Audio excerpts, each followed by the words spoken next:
Thank you very much, please. أعوذ بالله من الشيطان الرجيم بسم الله الرحمن الرحيم اللهم صل على سيدنا محمد وعلى آل سيدنا محمد وبارك على سيدنا محمد وعلى آل سيدنا محمد كما باركت على سيدنا إبراهيم وعلى آل سيدنا إبراهيم في العالمين إنك حميد مجيد. السلام عليكم ورحمة الله وبركاته.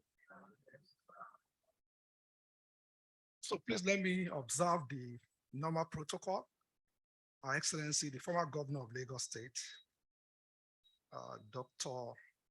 Idiat Olunoti Adebule, thank you very much. I'm sorry I miss the former governor of Kano State, our brother, Dr. Rabiu Musa Kwakonso, represented by Alhaji Olarewaju Jim Kamal. Thank you very, very much. People that joined me here today, Honorable Commissioner for Finance, Dr. Rabiu Olowo, Honorable Commissioner for Ministry of Science and Technology, Alhaji Abdul Hakim Pham, and of course, representative of the Deputy Governor of Lagos State, my sister, thank you very much.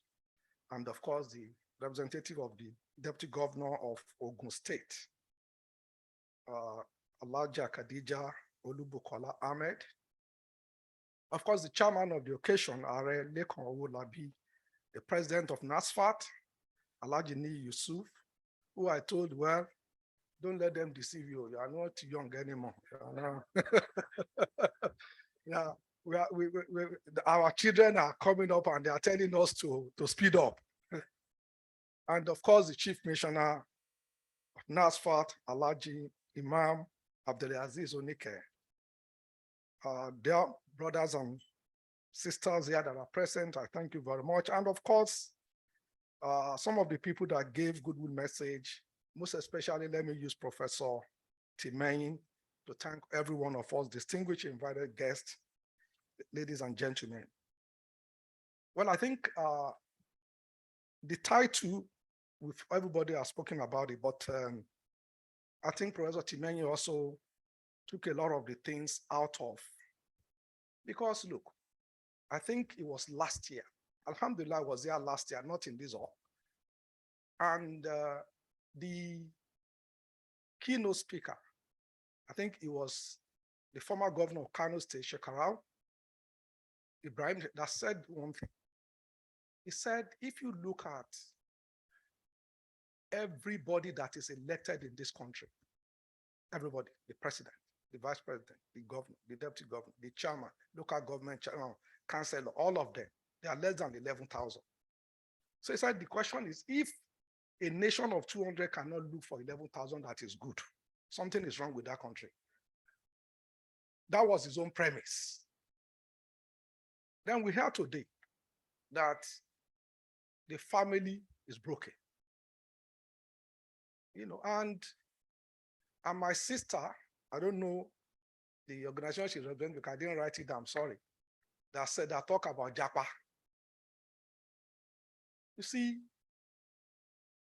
and we've all attributed various things to it. But I remember around 78, 79, I was a student at Olivet High School in Oyo. And I think that majority of our science teachers were Ghanaians.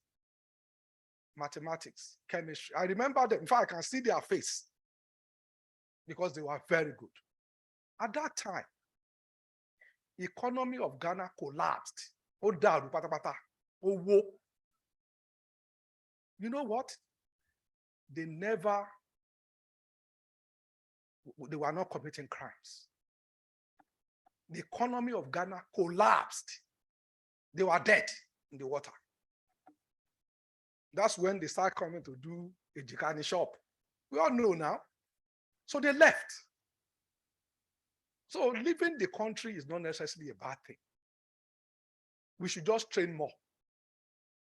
But they will come back. I also left this country because when I finished my PhD, I got a job at University of Ibadan, but that was my ambition, to be a lecturer. But then every year, because of June 12th. My father's birthday was June 13th. May Allah be pleased with him. But because he was a member of NADECO, by June 6th, Abacha will have arrested him. So he will celebrate his birthday in Kirikiri. So I said, what is this now? I just left. So I left because I thought, what's going on? But let me tell you this.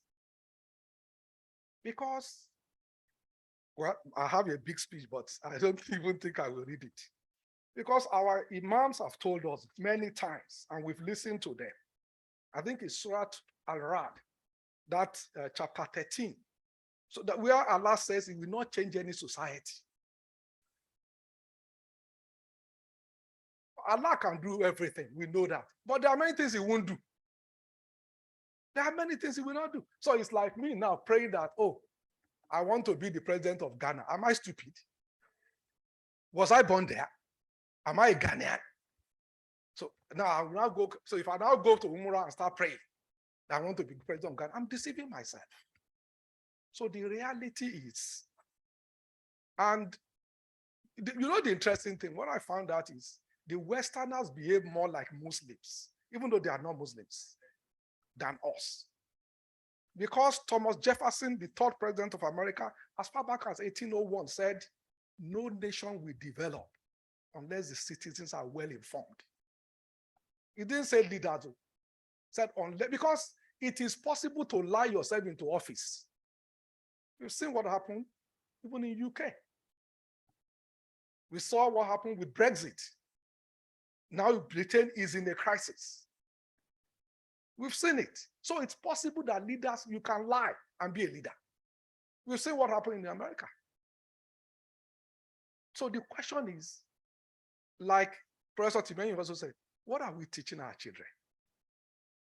What is it? What are we teaching them? Today, the reality is that the level of discipline in our homes has collapsed. Oh, even in school, teacher, which teacher can discipline a parent now? I was in my daughter's school and I saw a parent. He was lambasting the teacher. Why are you touching her hair? She gold in the I mean, what is this nonsense? But that is the way we are as a people. Listen, let's look at it. I think Alaji Olariwaju said that our population explosion is not a bad thing ordinarily. China has a population of 1.4 billion. They're doing great. However, let us look at our own statistics. In 1960, I think I've said this before, but I will say it again. 1960, when we got independence, our population was 48 million. UK, that gave us, they were 52 million. Today, they are 58. And that 58, you know the number of Nigerians there. You know. But where are we? Then what are we doing with that population? So you see, let's be realistic and understand our problems. Our problem is we are not taking care of our children. Bottom line. During when you were Alaja Adebule was in government, when we cleared those shows during BRF time, what happened? It was because they were raping our guests in the afternoon. We didn't say it out. So the governor got the intelligence and they said, never, it's not going to happen again. Not in this state. You know, when we cleared that place, the DPO was telling us, Oga,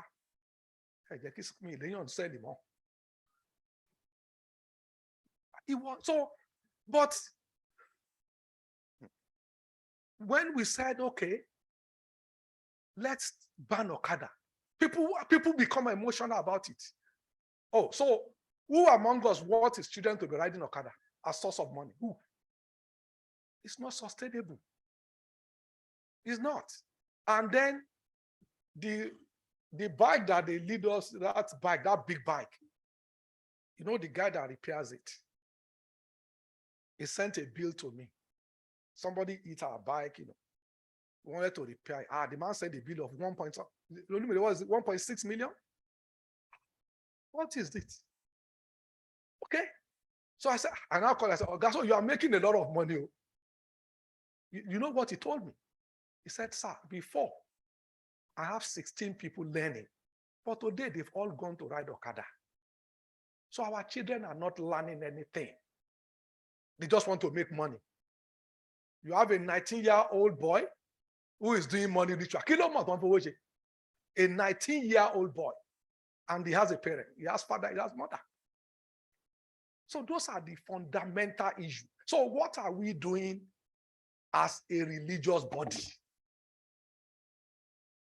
Let's ask the right questions. What are we doing as a religious body to change that? If we don't change it, nothing is going to happen. Because no nation will develop without an informed citizen. Because if you are going in the right, I worked in the US for 13 years. That's why I said it will come back. I became executive director of Morgan Stanley. Morgan Stanley we are the biggest financial institution in the world. We have offices in all the 7 continents. As a worker there, I've traveled almost all countries of the world, or developed countries. Because banks has the largest number of software development, over 4,000, and you deploy to everywhere. We have a team of 80 developers, 80. And I was leading that team.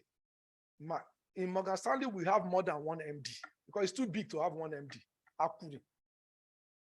So we have I think 4 or 5 MDs. So the MD of the IT structure called me and said, Kadri, can you give us names of your staff? All the 80 of them. We need to fire 70. I said, you must be out of your mind. That place, you just talk anyhow. So I said, you must be out of your mind. No, he said, no. So what we want to do is to outsource what you guys are doing. You develop application, you deploy it, but it can be done anywhere. He said, what's the salary of the least paid in that place?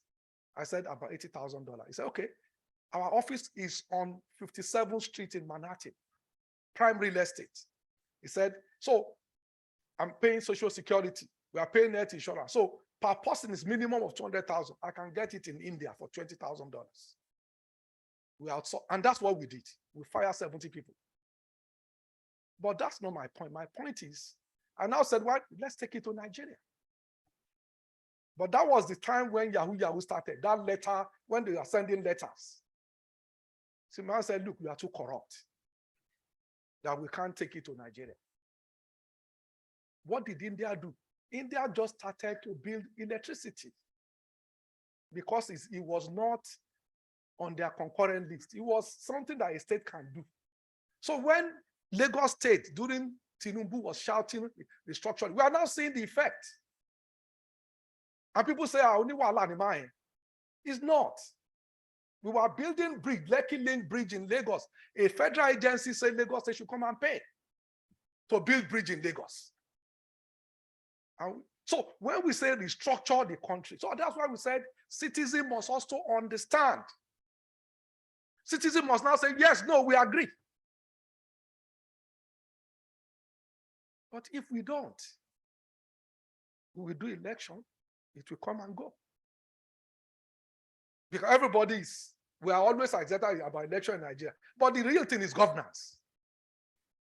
And it is not trial and error. You can Google the book by Obafemi, Thoughts on Nigerian Constitution, written in 1962 when the man was in prison.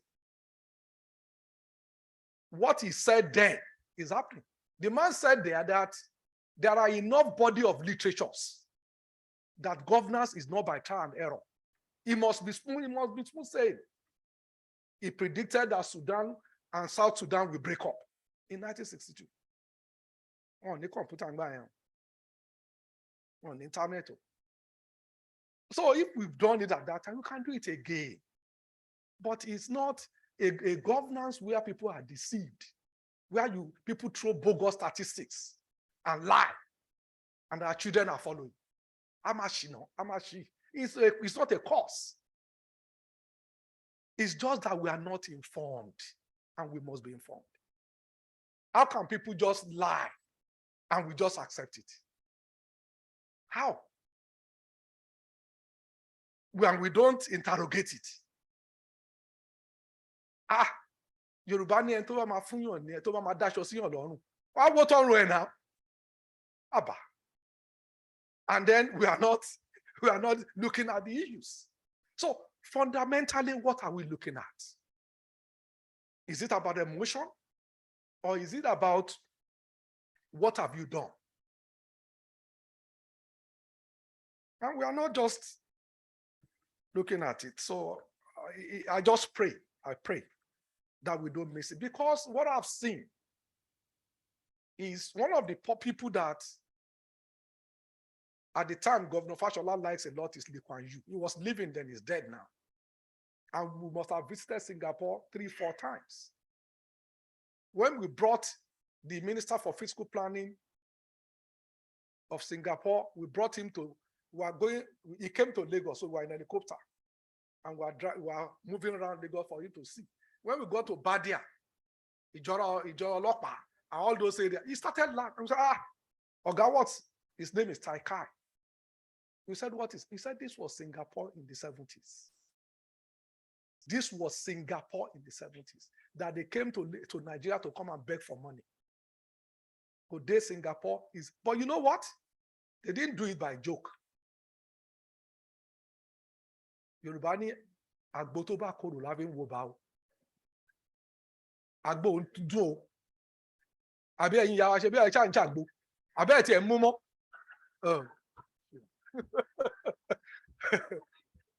And that is the reality. You cannot have it both ways. No nation does. No nation does. And then we must look at, okay, what exactly do we want? There must be coincidence of want. Because if I'm going to Ibadan, you're also going to Ibadan. If I want to take Ekpe side and you want to take Express, we can't be in the same car.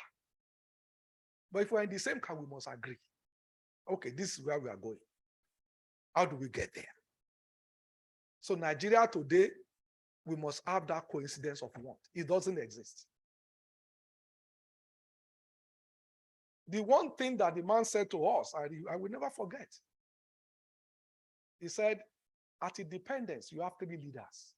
He said, I knew Nigeria would not make it. I said, He said, yes. That it must be one leader. It has to be one. Look at the history of nations. It must be one. He said it must be one. Whichever one. There must be one.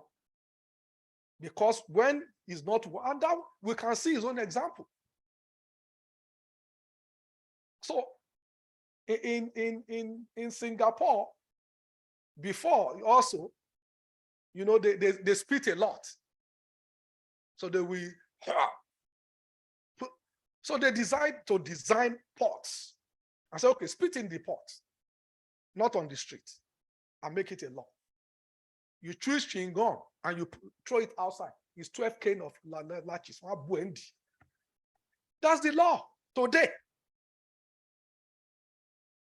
But today, their country is and you know the interesting thing, they have no resources, nothing. They are importing sand from Taiwan. They have an 100-year agreement with Malaysia to import sand. Another 100 with Indonesia to import water. They have nothing, zero. So it can be done. But we must all agree that we must tighten our belt. And people, we must be ready to make sacrifice for our children. So it's not about everybody thinking that they have the solutions. No, not all everybody has. Not everybody has. Sorry, I'm not campaigning. I'm just talking as a Muslim brother in a Muslim community. If it's campaign, I will say something a bit different. But I'm talking to my brothers and sisters. The way we are, something has to give. Something has to give. And like you said, sir, if we don't train our children to understand our culture, go to Barbados or go to Jamaica or go to all those countries where slaves were taken. We were in Trinidad and Tobago. I don't know if somebody has seen Netflix. Please go and watch it. It says Greater Than Africa. That's the name of the film. Go and look at it. It tells you a lot of Yoruba people that were taken to Cuba. Go and ask them. Till today, they are lost. Till today. They were singing. In Trinidad and Tobago, they were singing, they don't know the meaning. It was just a song. They now realized later that Ibadan is a town. And they came back about just 4 years. So they've lost their history. There's nothing to attach to. If you lose your history, you are a floating mass. And as Yorubas, we are losing our history.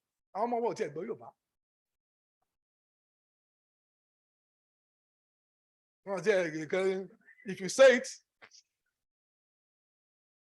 So how then do we look? If we think that,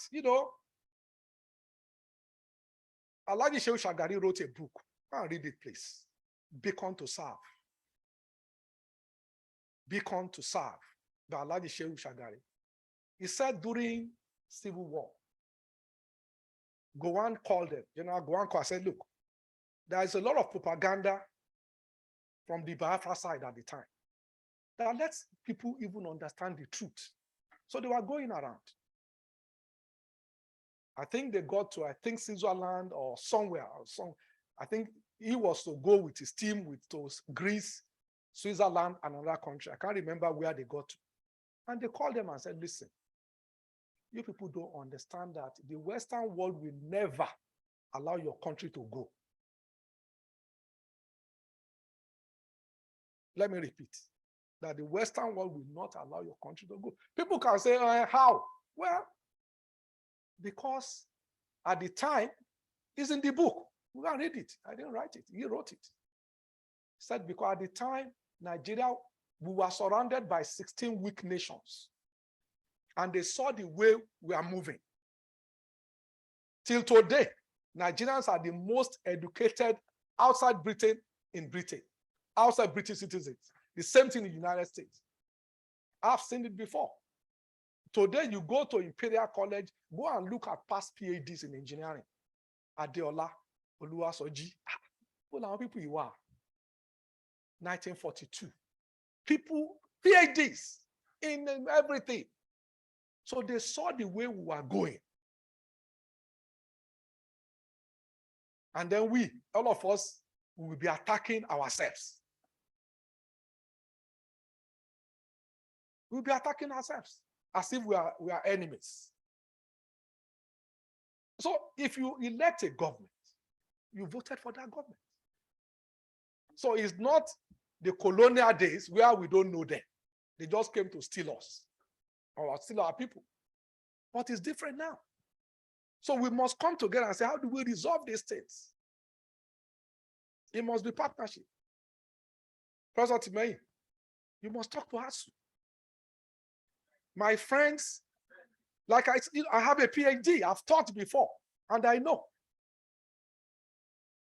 My classmates are deans in University of Ibadan. My roommate, Professor Isaac Bangboye, is the dean of engineering. We are both in the same class today. So they are my friends. We talk every day. You see, I don't know of any country in the world that the federal government fund their university independently. It doesn't exist. The only place where institution-free is Germany. And the reason, 27% of eligible Germans are the ones going to university. They don't want to go to university. They prefer their technical schools. So in order to incentivize them, government has to do that. So let us sit down. How do we? It's about funding. I was in UF from 81 to 85, 86. We strike, I think, 3 times. So strike has been on forever now. The first person that was killed as a student was from University of Ibadan. So it's been on. Why are we doing the same thing repeatedly that is not getting result? Are we not something? I don't want to say what people will say. You know, why can't we? So how do we fund it? How? When I was working with Governor Fashola at the federal level, traveled to all the 36 states, and we are going by road. We got to a state. I didn't want to. I'm sorry. We got to a state because it's not about a particular state. It's just about. So we got there very late, 11 or something. So I wanted to pray because we've not been able to pray. So we went to the mosque and I was coming back. So the person that described where the mosque is to me, I spoke to her, thank you, and we started talking. He's a security guard, 37-year-old. He has 17 children. And he doesn't know where 10 is.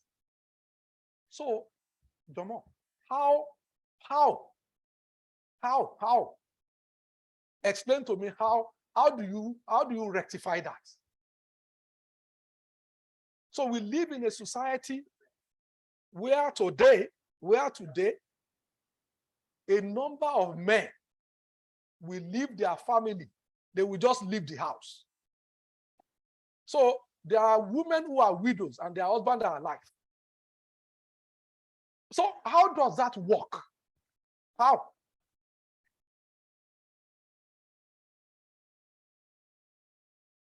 So chief missioner, we need to talk to ourselves. We are ungodly. We are religious, but we are ungodly as a people. How do we change that? How do we change that? And that is the honest truth. So, for me, I have a friend, I have a lady friend, an Igbo lady who are both working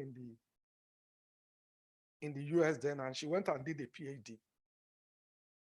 And Mama Bino, so long. The essence of the PhD is effect of women in the workspace. She said she could not believe the devastation that has done to the raising of families. Because we have abandoned our children, all of us, as fathers, as mothers. Something, we must do something. Because our children are now totally westernized. What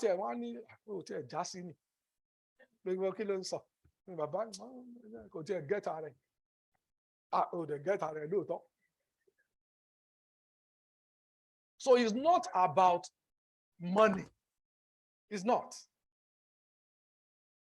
India, at a time, a population of about 1 billion people, they have 64% below poverty level. Large number of people, over 780 million people. They can't feed themselves. I have been to India 3 times. We drove from Delhi to where they have Taj Mahal. It's about 6 hours drive. Wallahi tallahi, I've never seen poverty like that in my life. I could not eat for 2 days. Wallahi tallahi. You saw, subhanallah, you see people that we see poverty. We said, in the hotel, we said, let's take a walk around. Asapadani. Can't really baboa. What that? A level of Yahoo by a lot, and they are more tech savvy than us. What is going on? Our children went to Dubai and they were using cutlass and everything. Is it that Dubai is not good? So is it poverty in Dubai? No. It's the training at home. EFCC went to arrest some Yahoo people in Delta State who gave something. You saw what happened? Their girlfriends started protesting. girlfriend. We now have association of Yahoo mothers. Seriously, we have association of Yahoo mothers.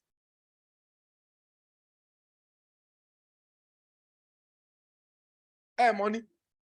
Hey, just in here. Seriously, a mother went to get a loan in what do they call those small banks? Microfinance. Thank you, man. To buy laptops so that the daughter can be a Yahoo girl. So fundamentally, there are issues. So the question is, like Professor Timani said, how do we change the moral compass of our nation? Because you wonder, when they mention, NMPC just told us that there is a pipe people who are stealing.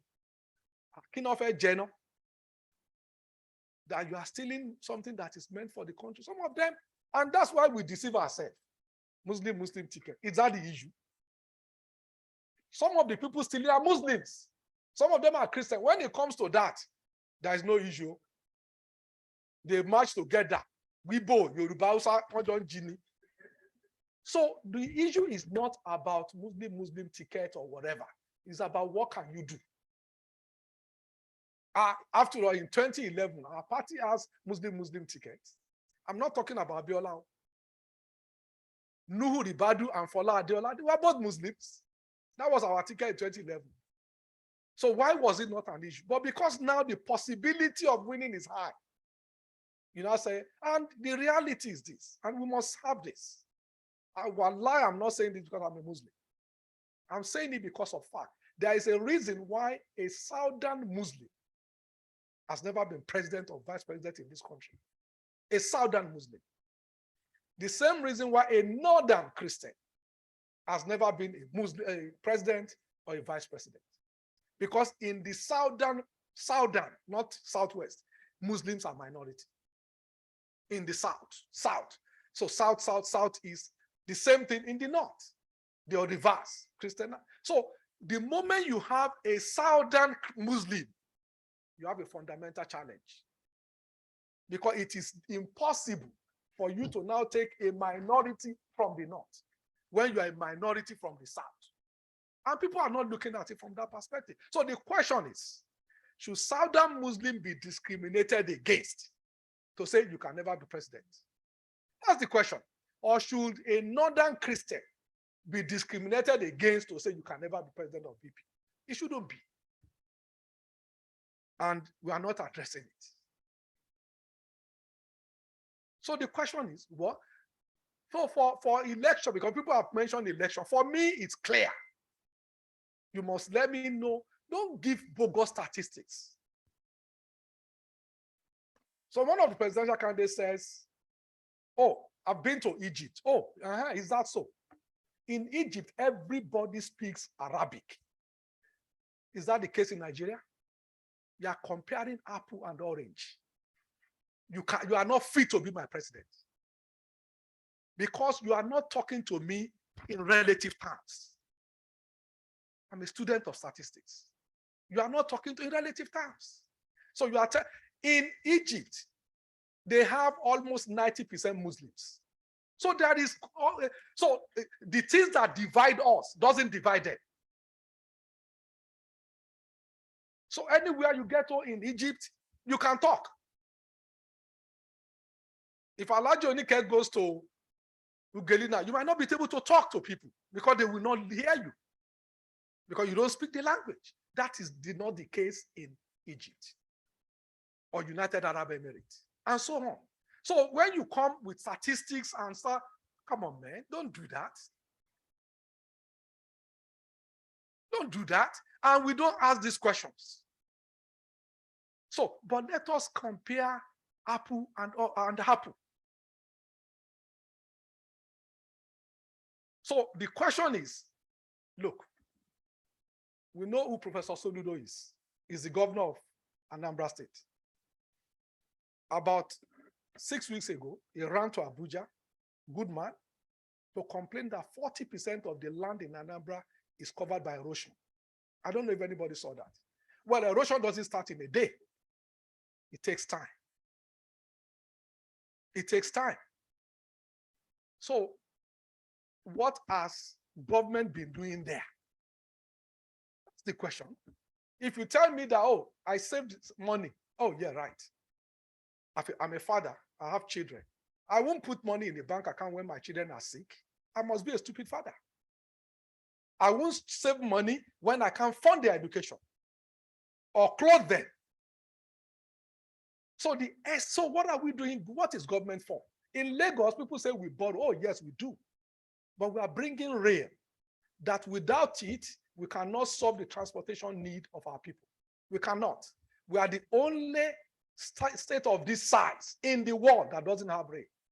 And we are the only state government in the whole big world that is funding rail by ourselves. Every other place, federal government funds it. But that's not the case in Nigeria. And those are the issues. London, look at the rail, it's federal government. The city will put in 10%. The same thing with the United States. New York subway, the same thing. But Lagos Nigeria is different. We are the only sub-sovereign in the whole world. So is that a place where you want try and error? Seriously. So what we did was to understand how, because the Western world will not do it for you. So people would tell us, there is money out there. Where? Alaja, you will know. If I'm lying, during government of Fashola, when we wanted to start this raid, we went to the World Bank in Washington, D.C. Himself, myself, economic planning, Lamata, and I can't remember the full list. And we sat down, and they asked us, you are doing very well. You seem to be collecting tax. How can we support you? And the governor said, listen, I want to build rail. If you can support me so that we can build the rail. They said they don't build rail in West Africa. Well, guys, and we left. They were stunned. So they will not help you build it. Don't let us deceive ourselves. So it is us that must do it. We called a lot of Nigerians during that time, big men, to say, why can't we fund this thing? But that is what happened around the world. Majority of the best universities in America are owned by individuals, started by people. Harvard is the name of a person. Harvard is the name of somebody. He started, he was a cleric man, he was a reverend or pastor or something. So universities even around the world are funded with funds from individuals.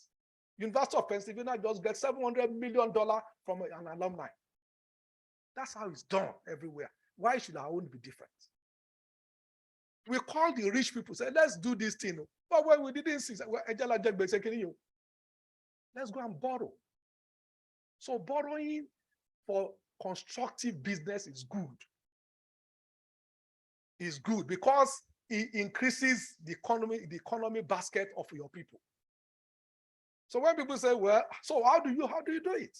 Because to renew, when NASFAT president wants to renew his car and he will pay 10,000 or whatever he pays, he might do it in January. The president might do it in November. Alaja can do it in February. But you need the money today. That rail is costing billions. Both rail will not be less than 300 billion naira. So,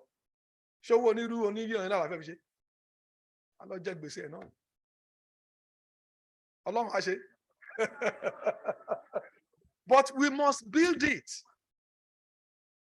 Because without it, it's difficult to emancipate our people. So the governance is not for the lily-livered. You must be ready to do this, the tough decisions.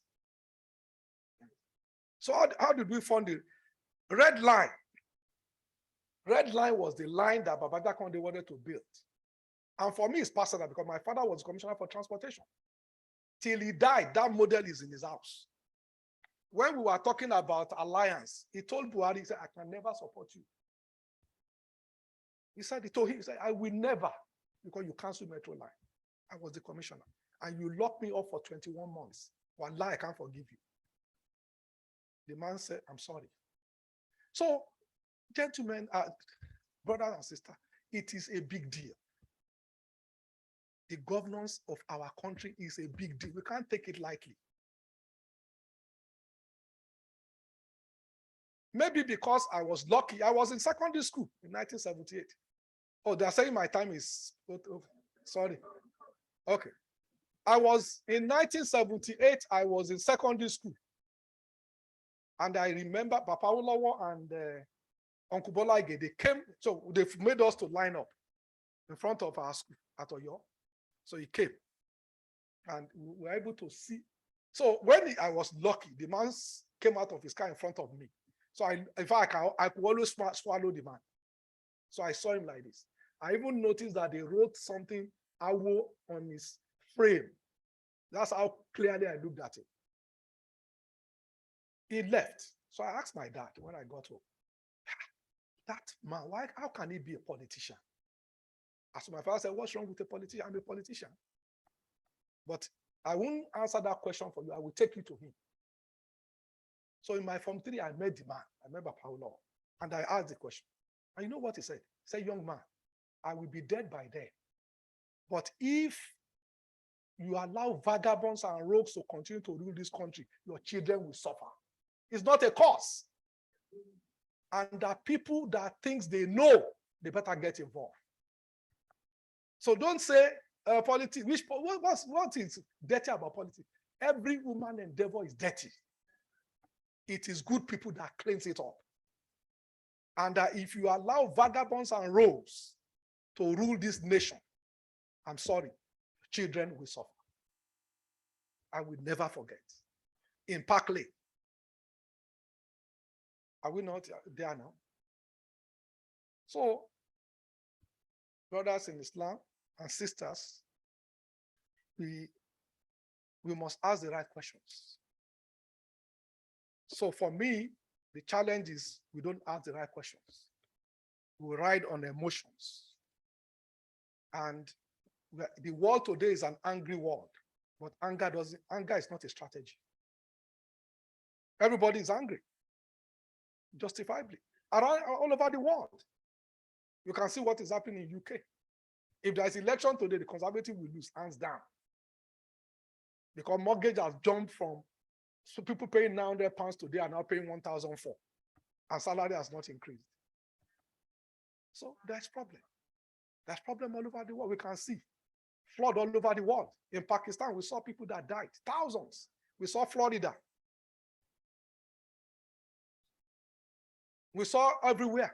But Lagos, where we are 2 meters below sea level, it's not a joke. We are spending billions on drainages in Lagos. Billions. Because we have the master plan. People have, Dalandasal has done the master planning of Lagos. They did Dubai. And interestingly, that company started in Lagos in 1976. They ran away during the military, but they've run back. They did the master planning of the drainage facility of Lagos. You must do this here. You must do this here.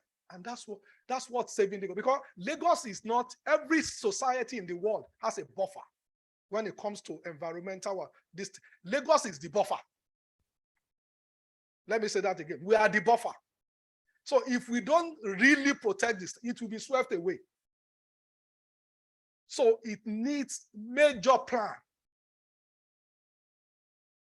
So if the road is not yet fixed, it's not the road because the challenge is the drainage.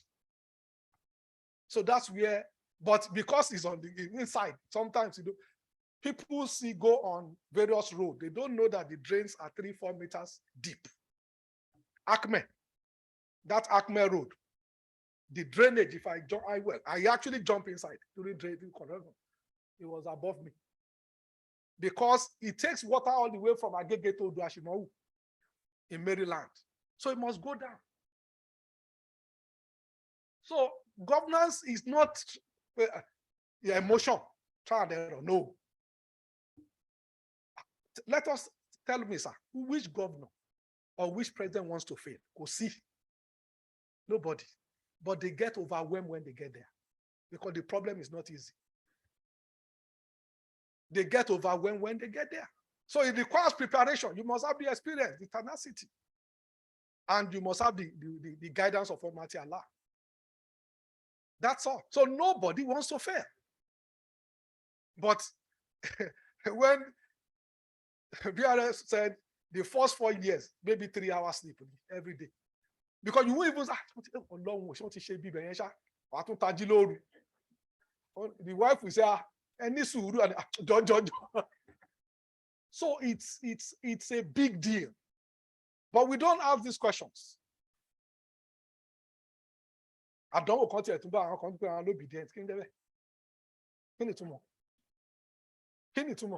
I'm not campaigning.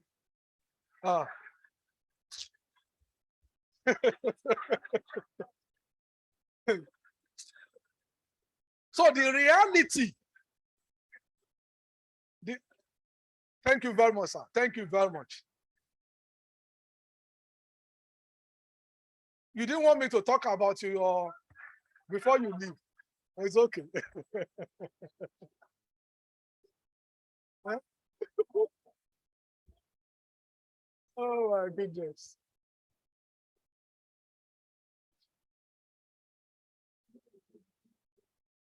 So the issue is good governance. What exactly does it mean?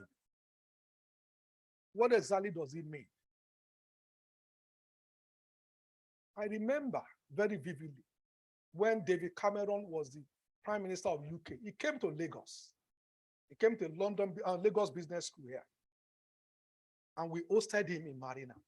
He was asking Governor Fashola then, how are you able to increase your taxes? Now, they've been trying to do it for 7 years in UK. How? Because the basket is a bit small here. So we can expand it. There's nowhere in the world where people want to pay taxes.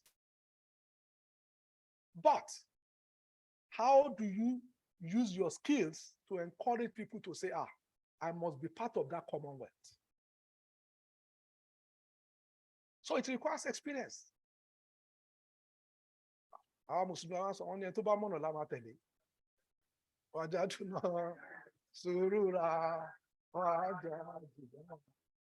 So,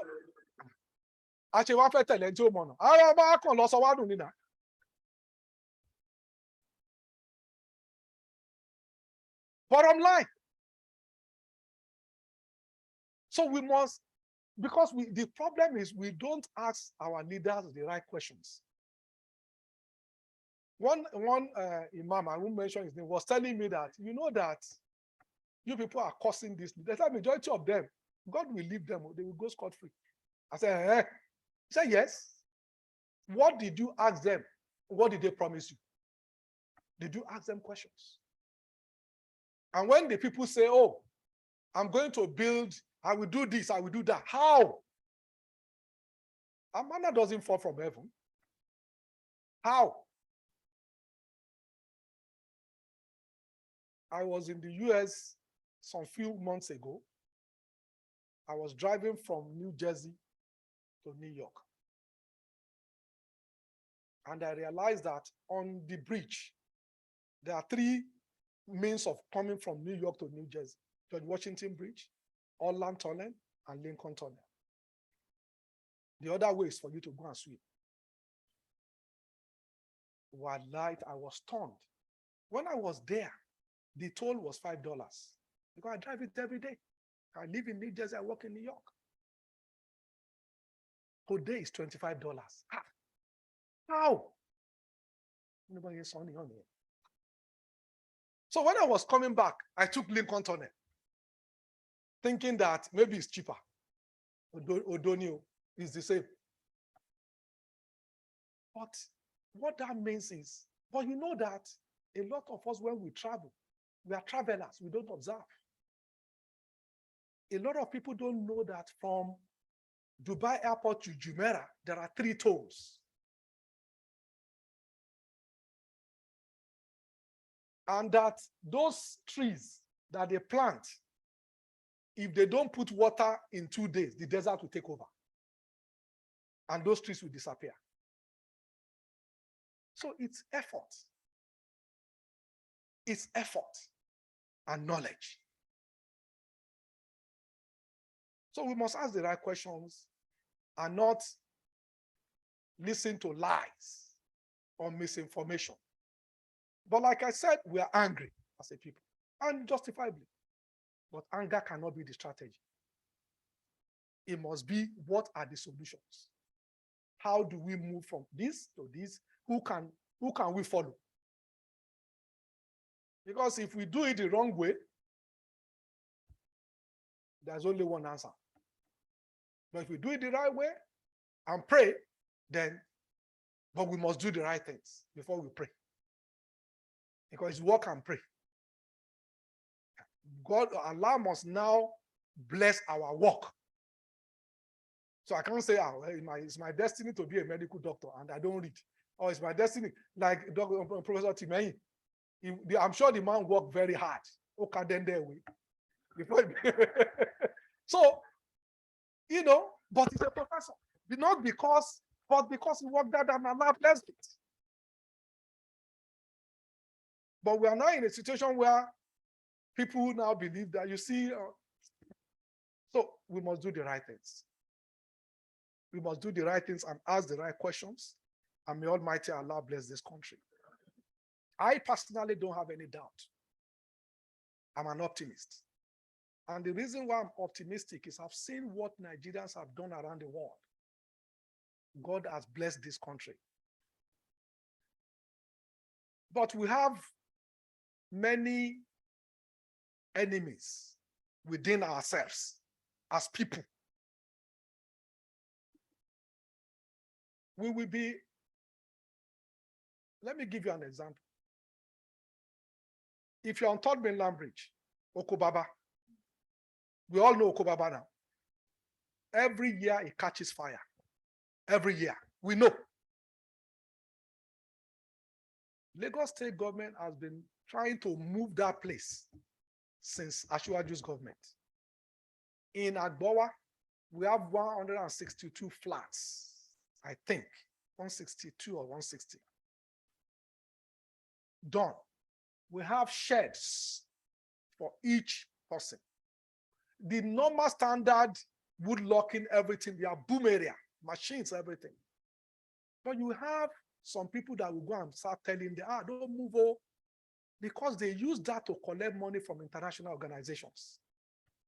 To say, they are displacing poor people. But the reality, but fortunately, the people have seen, because their children are now growing. And it was one of them, alhamdulillah, the boy is a Muslim, Kudus, that spoke to his father.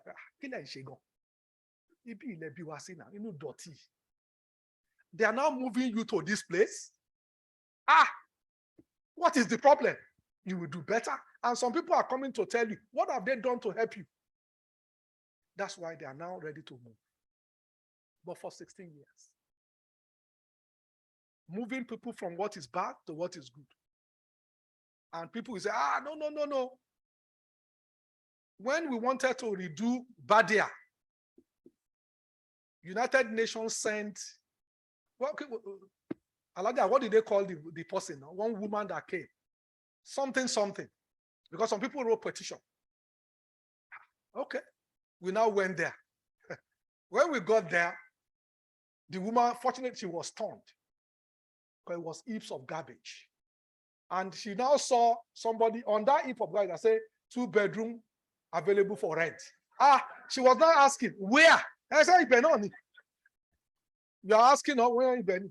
Your own people, can they live here? And then you are saying we shouldn't. Who are you to tell us in Lagos when people are living like this? They said, well, no, but that was not what was presented to them. I said, well, it's good that you came to see. So we have enemy within ourselves. We must get rid of that. And we must ask the right question. May Almighty Allah make it easy for all of us. Assalamu alaikum wa rahmatullahi wa barakatuh.